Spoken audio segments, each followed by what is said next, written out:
तो वीरेंद्र सहवाग की स्टेटमेंट आपने सुनी होगी और बिल्कुल सही स्टेटमेंट दी है वीरेंद्र सहवाग ने। उन्होंने दो खिलाड़ियों को टारगेट किया इस आईपीएल में जो खेल रहे हैं। सबसे पहला नाम है ग्लेन मैक्सवेल और दूसरा नाम है लिवियम लिविंगस्टन। बिल्कुल ये दो ऐसे खिलाड़ी हैं जो करोड़ों रुपए लेने के बाद अपनी टीम को बिल्कुल प्रदर्शन करके नहीं दे रहे हैं, उनको चूना लगाए जा रहे हैं। और भाई मैक्सवेल जो है ना, वो तो इतना बड़ा फ्रॉड क्रिकेटर साबित हुआ है पिछले 2-3 सीजन में आईपीएल में। पिछली बार आरसीबी में थे ये साहब, और ये अजाब जो आरसीबी में थे ये 11 पॉइंट समथिंग करोड़ में, और इस बार ये अजाब आया है पंजाब किंग्स के ऊपर 4.2 करोड़ रुपए में। और एक अजाब निकला है आरसीबी की टीम से तो दूसरा अभी वहीं पे नाम है लिवियम लिविंगस्टन, जिसपे सहवाग ने बोला, इन दोनों खिलाड़ियों पे बोला है कि क्या आप सिर्फ पार्टी करने आते हैं भारत में आईपीएल खेलने के, आप छुट्टी मनाने आते हैं। सुनने में ये आया है कि ये मैच हारने के बाद भी अपनी टीम मैनेजमेंट से पार्टी की डिमांड करते हैं। तो ये तो बड़ी भाई सोचने वाली बात है कि क्या आपका ये हॉलीडे पैकेज है, क्या हनीमून पैकेज चल रहा है यहाँ पे कि आप आईपीएल में आते हैं, करोड़ों रुपए लेते हैं और अपना वतन चले जाते हैं, पैसे अपने जेब में डाल के। प्रदर्शन की कोई बात है ही नहीं, आपको ना करना है ना मेहनत करनी है, खूब हंसी मजाक वीडियो बनाना, पार्टी करना, ये सब करते हैं। तो वीरेंद्र सहवाग ने बिल्कुल सही टारगेट किया है भाई कि क्या यहाँ पे आराम के खाने आते हैं क्या खिलाड़ी? सच बात है।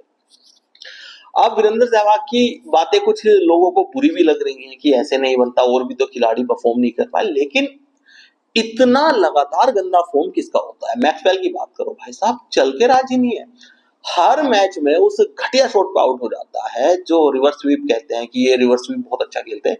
क्या घंटा अच्छा खेलते हैं बताइए ना?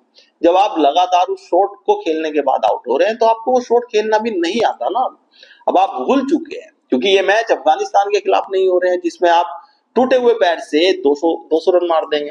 तो भैया ये तो आईपीएल चल रहा है, सबको पता है कि इतने बड़े बड़े नाम है, ये ऑलराउंडर्स हैं मैक्सवेल और लिविंगस्टन। तो ये परफॉर्म करें या ना करें, इनकी सैलरी तो बनी रही है, बस मैच में खेलना होता है तो उनकी सैलरी बन जाती है।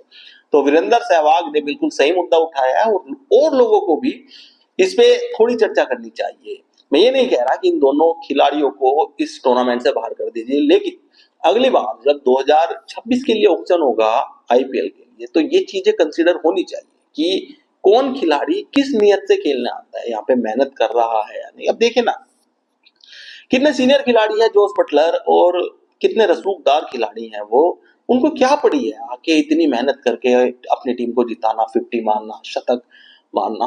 तो अगर जोस बटलर जैसा खिलाड़ी इस तरह से खेल रहा है तो भाई आप तो उनसे भी जूनियर है ना, अभी आपको उनसे सीखना चाहिए।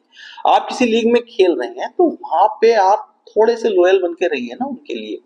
ठीक है मुल्क पहले आता है, लेकिन अब यहाँ पे मुल्क की बात नहीं है ना, आपका देश यहाँ पे रिप्रेजेंट नहीं कर रहा है, अपनी कंट्री को आप रिप्रेजेंट नहीं कर रहे हैं, यहाँ पे आप कर रहे हैं अपनी टीम को, और आप हिस्सा हैं पंजाब किंग्स के और आरसीबी के। तो आपके लिए वो टीम एक टीम होनी चाहिए, ऐसा नहीं है कि आप सिर्फ पैसा कमाने यहाँ आई है। तो वीरेंद्र सहवाग बहुत अच्छी अच्छी बात उठाते हैं, मैं बड़ा प्रभावित होता हूँ वीरेंद्र सहवाग की। कुछ स्टेटमेंट्स ऐसी होती है जो वो बिल्कुल जेन्युइन उठाते हैं, लेकिन और लोग चर्चा नहीं करते हैं, और चर्चा नहीं होती तो ऐसे ऐसे खिलाड़ी, ऐसे ऐसे अजाब जो है वो टीम में बने रहते हैं। तो आप क्या राय रखते हैं साहब इस मुद्दे पे कि क्या सच में विदेशी खिलाड़ी कुछ ऐसे हैं जो सिर्फ पार्टी करने आते हैं यहाँ पे और अपना फैमिली वेकेशन एंजॉय करते हैं, अपनी फैमिली को यहाँ लाते हैं और उनके साथ एंजॉय करके वापस चले जाते हैं? या आपको लगता है कि फॉर्म एक इशू है और मेहनत कर रहे हैं लेकिन वो फिर भी कुछ नहीं कर पा रहे? तो अपने कमेंट करके जरूर बताएं, अपनी राय जरूर बताएं, और इस चैनल को सब्सक्राइब और फॉलो करना ना भूलें।